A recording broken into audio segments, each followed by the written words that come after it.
Les études, c'est un investissement. Oui, mais qui paye au juste ? Bien sûr, il y a les financements publics, les frais de scolarité. Mais la loi permet aussi aux entreprises d'y participer.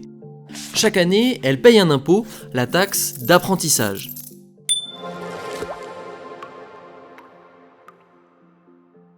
En 2023, 1,4 million d'entreprises étaient redevables de cette taxe. Plus elles avaient de salariés, plus elles ont payé. La taxe se divise en deux parties. D'abord, une part principale égale à 0,59% de l'ensemble des rémunérations des salariés. Elle sert à financer l'apprentissage.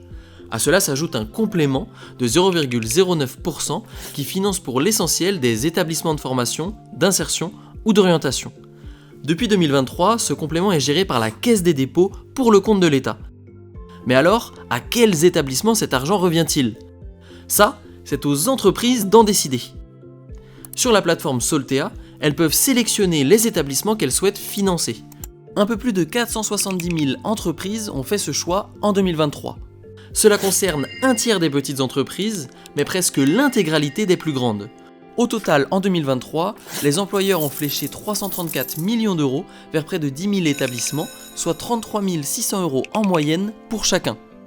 Parmi ceux qui en ont le plus bénéficié, on retrouve les établissements du supérieur, suivis par ceux du secondaire et divers établissements d'insertion ou d'orientation professionnelle.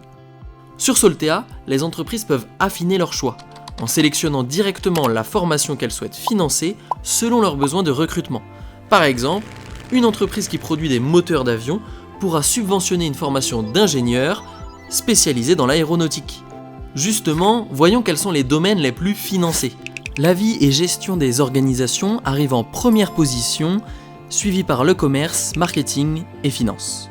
En troisième position, on retrouve la production industrielle, le transport et la logistique.